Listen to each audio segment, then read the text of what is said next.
اعوذ باللہ من الشیطان الرجیم۔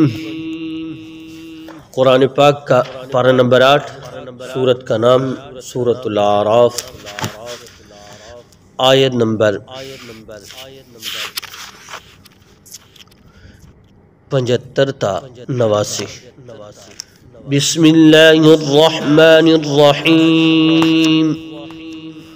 قال الملأ الذين استكبروا من قومه للذين استضعفوا لمن آمن منهم أتعلمون أن صالحا مرسل من ربه قالوا إنا بما أرسل به مؤمنون قال الذين استكبروا إنا بالذي آمنتم به كافرون فعقروا الناقة وعتوا عن أمر ربهم وقالوا يا صالح ائتنا بما تعدنا إن كنت من المرسلين فأخذتهم الرجفة فأصبحوا في دارهم جاثمين فتولى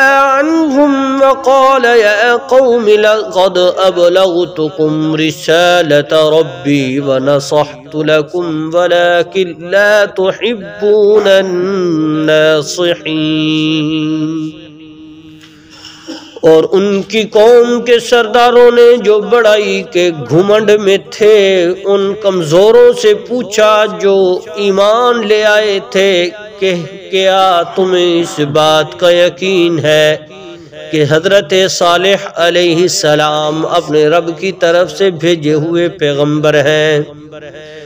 انہوں نے کہا کہ بے شک ہم تو اس پیغام پر پورا ایمان رکھتے ہیں جو ان کے ذریعے بھیجا گیا ہے۔ وہ مغرور لوگ کہنے لگے جس پیغام پر تم ایمان لائے ہو اس کے تو ہم سب منکر ہیں۔ چنانچہ انہوں نے اونٹنی کو مار ڈالا اور اپنے پروردگار کے حکم سے سرکشی کی اور کہا صالح اگر تم واقعی ایک پیغمبر ہو تو لے آؤ وہ عذاب جس کی ہمیں دھمکی دیتے ہو۔ نتیجہ یہ ہوا کہ انہیں زلزلے نے آ پکڑا اور وہ اپنے گھر میں اوندے پڑے رہ گئے۔ اس موقع پر صالح اور ان سے منہ موڑ کر چل دیے اور کہنے لگے اے میری قوم میں نے تمہیں اپنے رب کا پیغام پہنچایا اور تمہاری خیر خواہی کی مگر افسوس کہ تم خیر خواہوں کو پسند ہی نہیں کرتے تھے۔ صدق اللہ العظیم۔ گزشتہ مجلس میں حضرت صالح علیہ السلام کی تبلیغ اور ان کی قوم کا تعارف ہوا۔ آج کی ان آیات میں حضرت صالح علیہ السلام کی قوم کی سرکشی اور ان کا انجام بد وغیرہ بیان ہوا ہے۔ معاملہ یہ تھا کہ انہوں نے کمزور لوگوں کو کہا تھا، حضرت صالح علیہ السلام کی قوم کے امیر لوگوں نے بتاؤ کہ تم انہیں اللہ کا نبی تسلیم کرتے ہو؟ انہوں نے کہا بالکل ہم اللہ کا نبی تسلیم کرتے ہیں اور جو وہ پیغام لے کر آئے ہیں ہم حق سچ مانتے۔ ان سے پہلے ہم پڑھ چکے ہیں کہ حضرت صالح علیہ السلام سے انہوں نے اونٹنی کا مطالبہ کیا۔ اونٹنی جب باہر آئی تو ظاہری بات ہے اس کی نسبت اللہ کی جانب ہونی تھی اور وہ گابن اونٹنی جس کے ساتھ چھوٹا سا بچہ بھی تھا، اور اب وہ اونٹنی آ گئی۔ اب لوگ جس کنویں سے پانی نکالتے تھے ایک دن معاملہ یہ طے پایا تھا ان کے درمیان ایک دن عام لوگوں کی ریوڑ جو ہے وہاں سے پانی پیے گا اور دوسرا دن جو ہے وہ صرف ایک اونٹنی کے لیے خاص ہوگا۔ اونٹنی کی وجہ سے دوسرے جانور ڈرتے بھی تھے اور اونٹنی کی مقدار پانی کی ذرا زیادہ تھی بنسبت ان کے، تو وہ اونٹنی جب کنویں پہ آتی وہ سارے جانور ڈر جاتے بدک جاتے۔ انہوں نے یہ معاملات طے کیے کہ ایک دن اونٹنی کا ہو اور دوسرا دن سارے جانوروں کا۔ تو اس زمانے میں ایک حسین و جمیل عورت تھی جس کے پاس مال مویشی بہت زیادہ تھے. اس نے ایک آدمی ویسے ہی اس کے عشق کے چکر میں مبتلا تھا اور وہ چاہتا تھا کہ اس کا مال و دولت میرے قبضے میں آ جائے، تو وہ آ نہیں سکتا تھا، لیکن اس نے یہ شرط لگائی کہ حضرت صالح علیہ السلام کی اونٹنی کو جو قتل کرے گا تو وہ پھر میں اپنی بیٹی بھی اسے دوں گی اور اس کے ساتھ وہ میرا مال مویشی کا بھی مالک وہی بنے گا.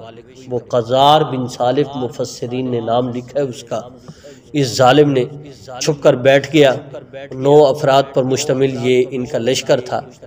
یہ حضرت صالح علیہ السلام کی اونٹنی جب قریب آئی کنویں کے تو انہوں نے وار کر کے حضرت صالح علیہ السلام کی اونٹنی کے ٹانگیں زخمی کر لی. اونٹنی جب گری تو وہ جو 9 افراد کا لشکر تھا وہ اس پہ ٹوٹ پڑا. انہوں نے حضرت صالح علیہ السلام کی اونٹنی کو قتل کر دیا. حضرت صالح علیہ السلام کو جب پتہ چلا یہ ڈرے اور فرمایا کہ اب تو تمہارے اوپر انشاءاللہ اللہ کا عذاب آئے گا. اور پھر یہ قتل کرنے کے بعد اپنے گناہ پر جری ہوئے اور انہوں نے کہا اے صالح علیہ السلام اگر آپ پیغمبر ہو تو لے آؤ وہ عذاب جس کی ہمیں دھمکی دیتے ہو، ہم نے تو یہ عمل کر لیا ہے. تو حضرت صالح علیہ السلام وہاں سے نکلے اور پھر اس پر حضرت صالح علیہ السلام نے فرمایا اب تم 3 دن ہے تم اپنے گھر سے مہلت پالو، یعنی گھر میں جو کام کاج کرنا ہے وہ کر لو، 3 دن تک تمہاری موت واقع ہو جائے گی. اللہ کا کرنا ایسا ہوا پہلے دن ان کے چہرے سارے پیلے زرد ہو گئے، سب کے سب وہ جو نافرمان طبقہ تھا متکبرین تھے، تو لہذا وہ جو ان کے چہرے جب زرد ہوئے دوسرا دن شروع ہوا تو ان کے سب کے چہرے جو ہے سرخ ہو گئے. تیسرا دن شروع ہوا تو ان کے چہرے سیاہ ہو گئے. تو پھر اللہ کی جانب سے وہ ان پر عذاب مسلط ہوا. فَأَخَذَتْهُمُ الرَّجْفَةُ فَأَصْبَحُوا فِي دَارِهِمْ جَاثِمِينَ. پھر نتیجہ یہ ہوا کہ اس زلزلے نے آ پکڑا، وہ اپنے گھر میں اوندے پڑے رہ گئے جیسے بڑے بڑے درخت کٹے پڑے ہوں. تو بہرحال فَتَوَلَّى عَنْهُمْ وَقَالَ يَا قَوْمِ. تو حضرت صالح علیہ السلام اب درد دل بیان کر رہے ہیں کہ اس موقع پر صالح علیہ السلام ان سے منہ موڑ کر چل دی اور کہنے لگے میری قوم میں نے تو تمہیں اپنے رب کا پیغام پہنچایا، میں نے تو اپنی تبلیغ کا حق ادا کر دیا اور میں نے تمہاری پوری طرح خیر خواہی کی، لیکن تم ہی تھے جو خیر خواہی کو ناپسند کرتے تھے. اللہ تعالیٰ نے یہ باتیں ان آیات میں بیان فرمائی ہیں. تو آخر میں ارشاد فرما یہ جو متکبر تھے یہ انہوں نے غریب طبقے کے لوگوں کو کہا. یہ شروع سے ایک رویہ چلتا آ رہا ہے کہ شروع میں جو انبیاء پر ایمان لاتے رہے وہ اکثر غریب طبقے کے ہی لوگ تھے. حدیث میں آتا ہے صحیح مسلم جلد اول میں روایت ہے، حضور علیہ السلام نے ارشاد فرمایا اسلام کو قوت جو ملی ہے وہ جو پھیلا پھولا ہے وہ غریب لوگوں کی وجہ سے. ان قریب قیامت کے دن وہ غریب لوگوں تک ہی دین محدود ہو کر رہ جائے گا. تو یہ آیات اسی آیات میں یہ بیان کیا گیا. دیکھیے سنیے وقال الذين استكبروا من قومه للذين استضعفوا لمن آمن منهم أتعلمون أن صالحا مرسل من ربي.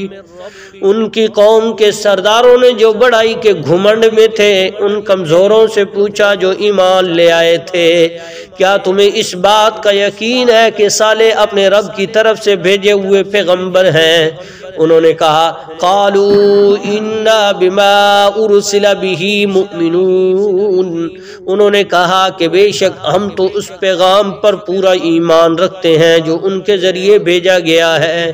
قال الذين استكبروا انا بالذي آمنتم به كافرون.